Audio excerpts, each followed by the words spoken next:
Hello students, channel you पढ़ में आपका स्वागत है।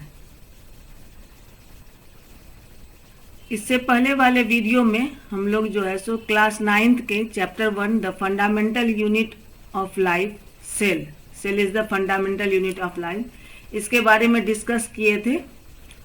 व्हाट इज सेल और उसके discovery of cell.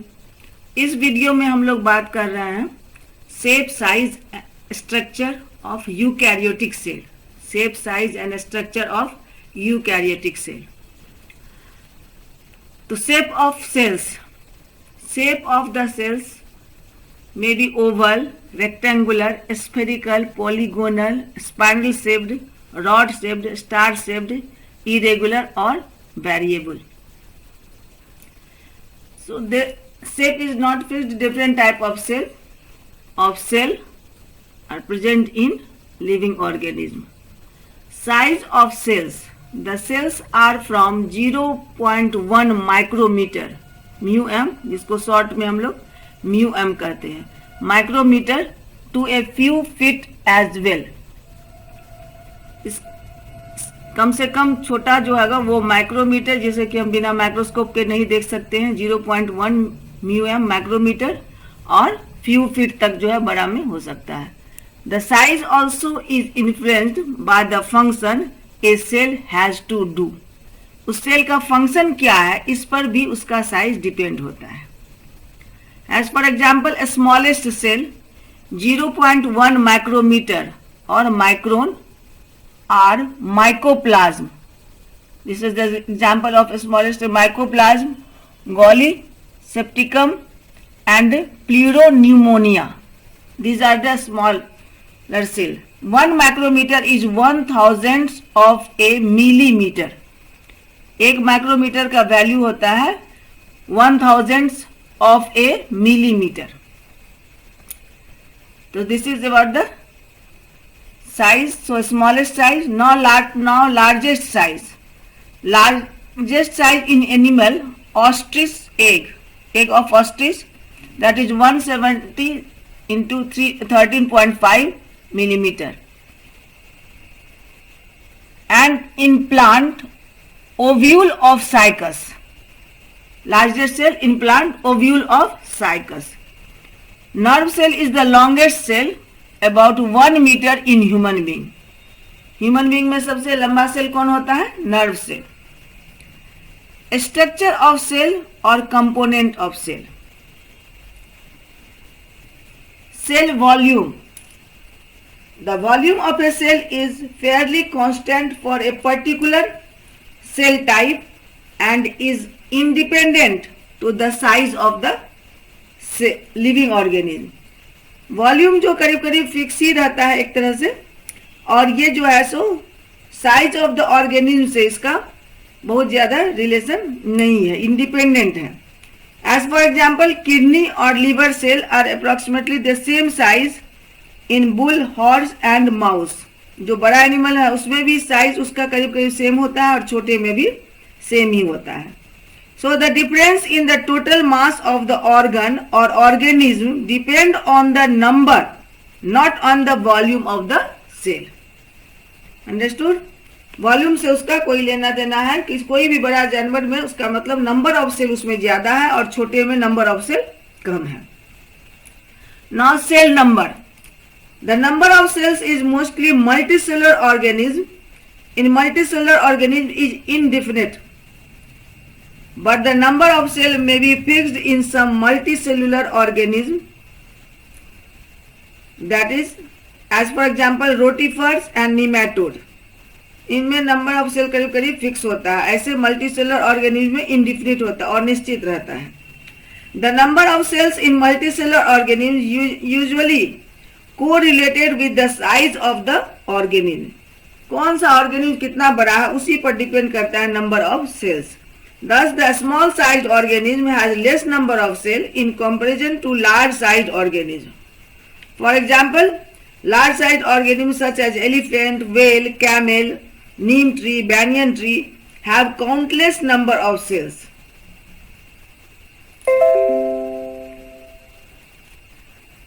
Structure of cell or component of cell. Basically, All the cells have three functional regions, that is cell membrane or plasma membrane, cytoplasm and nucleus. Now we are discussing about the structure of the cell. Though shape, size and activities vary, but all the cell have three basic part that or major part, that is cell membrane or plasma membrane, nucleus and cytoplasm. Cell membrane, plasma membrane, cytoplasm and nucleus. The outer boundary of the cell is the plasma membrane, also called cell membrane. This is the outer boundary of the cell. Inside the plasma membrane, it lies cytoplasm, and various cell organelles are suspended in the cytoplasm. Various cell organelles are suspended in the cytoplasm. All activities inside the cell and interaction of the cell with the environment is possible due to these features. The other organelles can be seen under the electron microscope only. The liquid present inside the nucleus is called nucleoplasm, and the liquid present between the cell membrane and nucleus is called cytoplasm, and both together is called protoplasm. So protoplasm means cytoplasm plus nucleoplasm. These are the cell organelles, cell membrane, cytoplasm, nucleoplasm. These all are the living part of the cell. So basically cell divided according to the function, cell divided in two parts, that is living part of the cell or functional region and non-living part of the cell. It includes cell inclusion, that is cell wall, vacuoles, fat droplets, granules and waste material as in plant, gum, resin, tannin, etc. These are the basic part of the cell. Now first we will know about the cell membrane or plasma membrane and their functions. Parts of the cell. Cell membrane. Cell membrane is the outer membrane of the cell. This is also known as the plasma membrane. Now characteristics of cell membrane. First point, thin, elastic and distinct covering that surrounds the cell from all the sides. ये चारों तरफ से cell को बांधे रहता है और एक निश्चित उसको आकार दे पाता है. It separates the content of the cell from the surrounding. ये सराउंडिंग से उसको सेपरेट करके रखता है. सेल के अंदर का साइटोप्लाज्म जो अदर जो सेल ऑर्गेनिल है उसको जो है सराउंडिंग से इस लेयर के द्वारा सेपरेट करके रखता है. So that is isolates not contact with environment, जिससे कि वो इन्वायरमेंट से उसका कोई डायरेक्ट कॉन्टैक्ट नहीं हो पाता है. थर्ड पॉइंट होगा इट इज लिविंग. पहले भी हम लोग देख चुके हैं लिविंग पार्ट और नॉन लिविंग पार्ट, और cell membrane plasma membrane living part में आता है. तो it is living and composed of organic molecules, lipids and protein. ये प्रोटीन और लिपिड से बना होता है और living part of the cell है. It is selectively permeable in nature as it facilitates movement of only selected material. ये selected material का ही मूवमेंट जो है सो करता है. So it permits entry and exit of some material. सबको अलाउ नहीं करता है, परमिएबल नहीं है, ये सेलेक्टिवली परमिएबल मेम्ब्रेन है. नेक्स्ट पॉइंट है फ्लेक्सिबिलिटी. इसमें इलास्टिसिटी और फ्लेक्सिबिलिटी होती है. एक वाटर ज़्यादा होने पर यह फैल सकता है, तो फ्लेक्सिबिलिटी इसमें रहती है और इलास्टिसिटी भी. Engulf the cell, enables the cell to engulf, जिससे कि वो सीडोपोडिया का फॉर्मेशन कर सकता है और सेल को इनगल्फ करने के लिए. Structure of plasma membrane. ये सीडोपोडिया का फॉर्मेशन अमीबा में होता है। ऐसे जो है सो कोई भी जो है सो सेल को इनगल्फ करने के लिए इसमें जो है फ्लेक्सिबिलिटी और इलास्टिसिटी होती है, और इसे सेल इसलिए इसको फेगोसाइटोसिस भी कहते हैं, ताकि ये सेल जो है सो इनगल्फ कर सकता है। इसका structure of plasma membrane is suggested by Singer and Nicholson in 1972। Singer and Nicholson जो साइंटिस्ट थे वो 1972 में इसके स्ट्रक्चर के बारे में बताए थे कि इसका स्ट्रक्चर जो होता है फ्लूइड मोज़ेक मॉडल, यानी कि double membrane of lipid sandwich protein. ये डबल मेम्ब्रेन, बीच में जो प्रोटीन हुआ डबल मेम्ब्रेन जो है सो लिपिड का रहता है। ये डबल मेम्ब्रेन लिपिड का जो है ये दो तरह का हो सकता है, that is called intrinsic protein और एक्सट्रिंसिक प्रोटीन।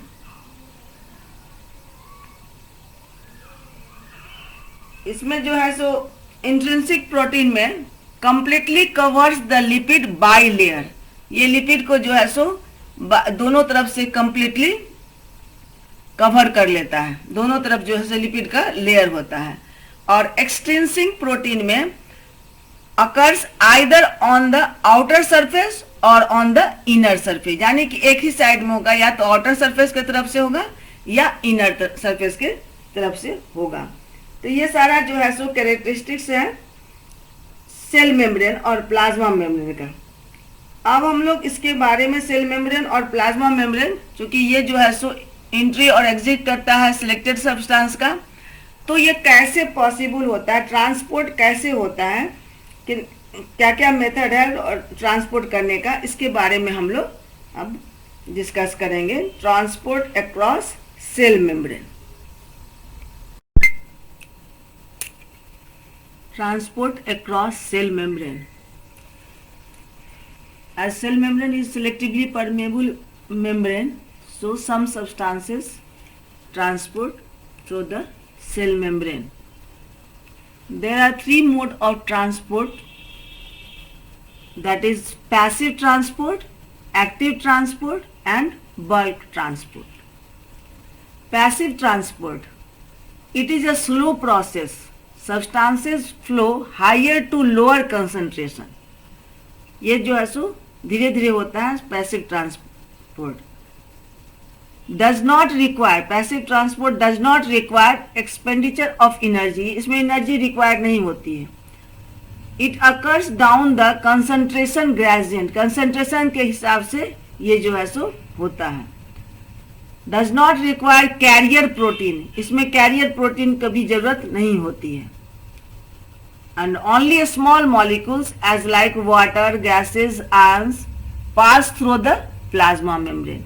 केवल छोटे छोटे जो मॉलिक्यूल्स होते हैं वही जो है सो पैसिव ट्रांसपोर्ट के जरिए प्लाज्मा मेम्ब्रेन के थ्रू पास होते हैं। It is of two types, there are two types of passive transport, that is diffusion and osmosis. हम लोग एक एक करके डिफ्यूजन और ऑस्मोसिस के बारे में देखते हैं। हम लोग अभी देख रहे हैं passive transport across cell membrane, and there are three types of transport takes place through cell membrane, that is passive transport, active transport and bulk transport. Passive transport के बारे में पहले बता चुके हैं। There are two types of passive transport, by the process of diffusion and by the process of osmosis. First, diffusion. Some substances move across the plasma membrane by the process of diffusion. कुछ substance जो है सो plasma membrane के through transport होता है by the process of diffusion. Diffusion में particles mix और diffuse to one another due to random motion of molecules. जैसे कि आप लोग मैटर का जो है सो मॉलिक्यूल्स का कैरेक्टरिस्टिक्स जानते हैं कि वो मॉलिक्यूल्स हमेशा जो है किसी मैटर का मॉलिक्यूल्स हमेशा मोशन में रहता है। This motion is known as the random motion. और इसमें काइनेटिक एनर्जी जो है जिसे कोहेशन भी कहते हैं, ये काइनेटिक एनर्जी जो है उसको मूव करने में जो है सो मदद करता है। सो particles mix or diffuse to one another due to random motion of molecules. Movement of molecules takes place from higher concentration to lower concentration. Higher concentrations के lower concentration के तरफ ही जो है सो movement होगा. Transport of oxygen and carbon dioxide takes place by diffusion. ये हो गया आपका diffusion का. Now osmosis. अब osmosis क्या है? Osmosis is the passage of water from a region of high water concentration. High water concentration. यहाँ पर सॉल्वेंट मतलब वाटर जो है वो ज्यादा मात्रा में होगा, तब वो through a semi permeable membrane, semi permeable के मेम्ब्रेन से वो क्रॉस करेगा, किधर क्रॉस करेगा? To a region of low water concentration. So osmosis is the passage of water from a region of high water concentration through a semi permeable membrane. इसमें semi permeable membrane एक layer का होना जरूरी है. To a region of low water concentration. Osmosis is purely a mechanical diffusion. Mechanical process है diffusion का, process by which cell absorbs water without spending any amount of energy. इसमें कोई भी energy जो है सो यूज नहीं होती है और सेल को जो है सो वाटर मिलता है. तो ये हो गया osmosis. There are 3 types of solution and osmosis takes place according to the solution. अब इसके बारे में हम लोग देख लेते हैं. जैसा कि बताया कि there are 3 types of solution. 3 तरह के सॉल्यूशन होते हैं जो कहलाते हैं हाइपरटोनिक, हाइपोटोनिक, आइसोटोनिक और हाइपरटोनिक. हाइपोटोनिक सॉल्यूशन में सॉल्यूट की मात्रा लेस होती है देन द सॉल्वेंट. यहाँ देख रहे हैं आप. आइसोटोनिक में सॉल्यूट और सॉल्वेंट बोथ आर इक्वल, दोनों इक्वल बराबर होते हैं. और हाइपरटोनिक में सॉल्यूट की मात्रा ज्यादा होती है सॉल्वेंट से. अब एक एक करके हम लोग देखते हैं कि इस सॉल्यूशन में होता क्या है मूवमेंट वाटर का. तो हाइपोटोनिक सॉल्यूशन में चूंकि सॉल्यूट लेस देन सॉल्वेंट, तो रेजिन को यदि हम जैसे कि खीर में या किसी भी चीज में गिराते हैं, पानी में डालते हैं, तो रेजिन स्वेल कर जाता है. Because resin swells due to endosmosis as high concentration of water it enters in resin. Resin में जितना वाटर का कंसंट्रेशन है उससे ज्यादा बाहर में वाटर का कंसंट्रेशन है और इसीलिए एंडोस्मोसिस होता है और बाहर से वाटर रेजिन में इंटर करता है, जिसके कारण रेजिन स्वेल कर जाता है. ये हाइपोटोनिक सॉल्यूशन में होगा. आइसोटोनिक सॉल्यूशन में here solute and solvent both are equal. So both equal, so no movement. तो वाटर का मूवमेंट नहीं होगा क्योंकि दोनों जगह वाटर कंसंट्रेशन दोनों जगह जो कंसंट्रेशन इक्वल है. No change because concentration of both are equal. Solute hypertonic में सॉल्यूट की मात्रा ज्यादा होगी सॉल्वेंट से. तो सॉल्यूट मोर देन सॉल्वेंट, तो हायर टू लोअर कंसंट्रेशन. यहां पर क्या होगा कि रेजिन बाहर में जो लिक्विड है उसमें कंसंट्रेशन जो है सो ज्यादा है, तो रेजिन का वाटर बाहर निकलेगा. Raisin shrinks due to exosmosis. यहाँ क्या होता है, रेजिन से वाटर जो है बाहर आ रहा है, तो due to exosmosis of water come out from raisin to solution. तो रेजिन श्रिंक करेगा, क्यों? Due to exosmosis. As water come out from raisin to solution, from raisin से सॉल्यूशन में आ रहा है, तो रेजिन क्या करेगा, रेजिन क्या होगा, श्रिंक कर जाएगा. ये हाइपरटोनिक सॉल्यूशन के कारण जो है सो एक फेनोमेनन होता है प्लांट में जिसे कि प्लाज्मोलाइसिस कहते हैं. प्लाज्मोलाइसिस क्या है? Shrinkage of living plant cell due to exosmosis is called plasmolysis. क्या है प्लाज्मोलाइसिस? तो लिविंग प्लांट सेल का, जो जीवित प्लांट सेल है, वो श्रिंक यदि कर जाता है एक्सोऑस्मोसिस के कारण, तो इस फेनोमेनन को, इस घटना को क्या कहते हैं, प्लाज्मोलाइसिस कहते हैं.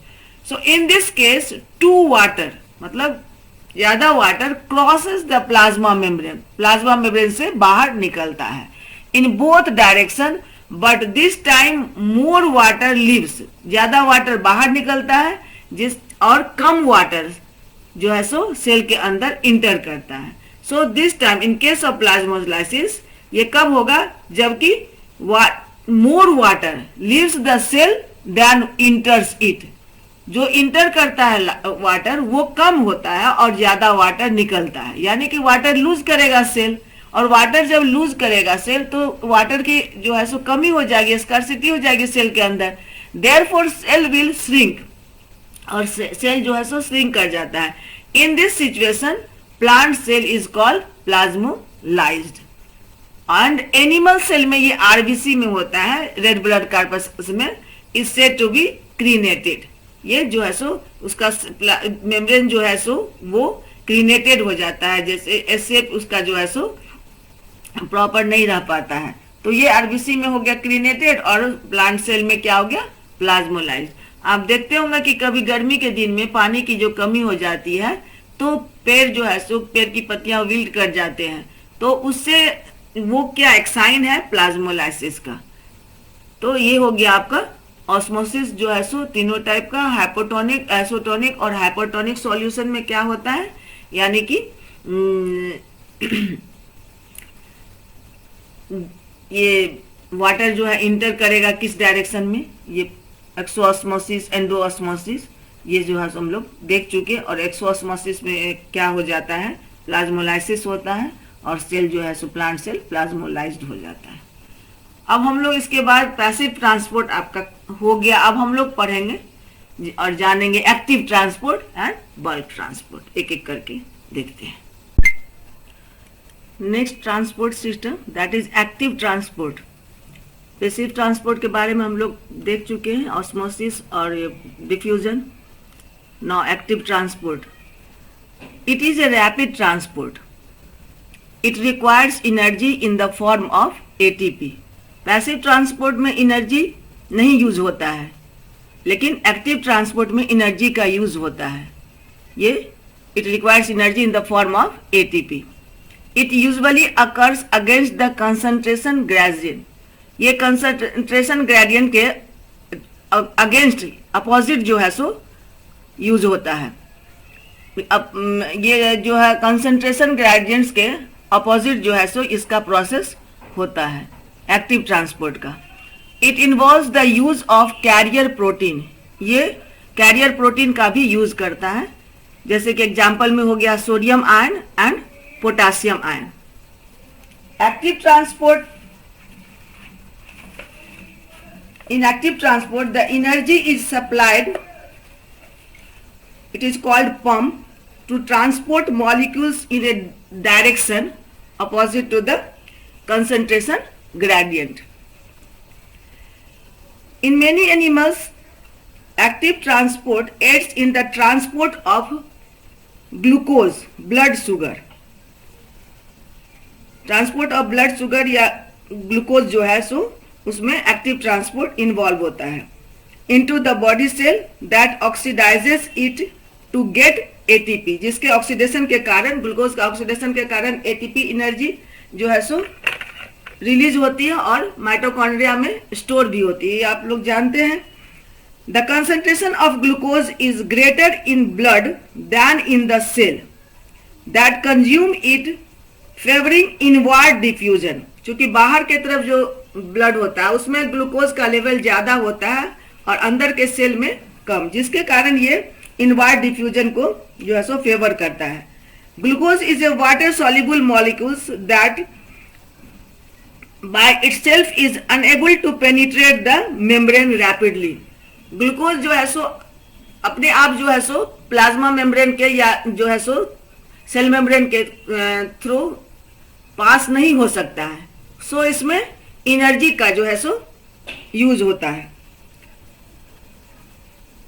Enable to penetrate the membrane rapidly enough to support the metabolism of many cell. जितने सेल हमारे बॉडी में जो है सो मेटाबॉलिक फंक्शन होता है तो उसमें एनर्जी का रिलीज होता है और उसके लिए एनर्जी चाहिए, और ये एनर्जी कहाँ किससे सप्लाई होती है, ये एनर्जी ग्लूकोज से सप्लाई होती है। सो द कैरियर सिस्टम या active transport increases the inward flow of glucose. ये एक्टिव ट्रांसपोर्ट का रोल है। एक्टिव ट्रांसपोर्ट का बेस्ट एग्जांपल है आपको sodium ion and potassium ion. अब इसके बारे में हम लोग देखते हैं कि सोडियम आयन और पोटासियम आयन का हमारे बॉडी में क्या जो है सो रोल रहता है. The most important active transport system in all animals are those that maintain sodium and potassium gradient. सबसे इंपॉर्टेंट जो एक्टिव ट्रांसपोर्ट का रोल होता है वो सोडियम आयन और पोटासियम ग्रेडियंट को जो है सो मेंटेन करने में, बॉडी में सोडियम आयन और पोटासियम आयन का रोल मेंटेन करने में जो है एक्टिव ट्रांसपोर्ट का इंपॉर्टेंट रोल होता है. So most important active transport system in all animals are those that maintain sodium and potassium gradient between cells and the surrounding extracellular fluid or external environment. Most animals require a high internal concentration of potassium ion for the protein synthesis. Potassium ion का use कहाँ होता है? Protein synthesis के लिए by the ribosome. और protein synthesis कहाँ होता है? राइबोसोम जो है रफ एंडोप्लाज्मिक रेटिकुलम पर ये प्रोटीन सिंथेसिस का काम करता है. And for certain enzyme function, और कुछ एंजाइम के फंक्शन में भी जो है सो पोटासियम आयन का जो है सो यूज होता है. So the potassium ion concentrate में B 20 to 50 times greater inside the cell than outside. 20 to 50 times potassium ion concentration greater inside the cell than the outside. Sodium ion on the other hand may be 10 times more concentrated outside the cell than inside. दोनों का concentration जो है सो different होता है. So both of these ion gradients are maintained by the active transport of potassium ions into the sodium ion out of the cell. तो ये role हो गया आपका एक्टिव ट्रांसपोर्ट का जो है सो ट्रांसपोर्ट सिस्टम में. नेक्स्ट है आपका third type bulk transport. Bulk transport नाम से ही लगता है कि ये ज्यादा बड़े मॉलिक्यूल्स का ट्रांसपोर्ट करता है. So it involves transport of large amount of molecules, that is large amount of molecules means macro molecules, lipids, droplets and solid food particles across the plasma membrane by using energy. इसमें भी energy का use होता है. सिर्फ passive transport में energy का use नहीं होता है, बाकी एक्टिव ट्रांसपोर्ट और बल्क ट्रांसपोर्ट दोनों में एनर्जी का यूज होता है. बल्क ट्रांसपोर्ट में दो तरह का जो है सो दो तरह से होता है, दैट इज एंडोसाइटोसिस और एक्सोसाइटोसिस. एंडोसाइटोसिस रफली इसका मतलब हुआ कि water move inside the cell, and exocytosis मतलब water move outside the cell. अब हम लोग डिटेल में एंडोसाइटोसिस और एक्सोसाइटोसिस के बारे में जो है सो देखते हैं.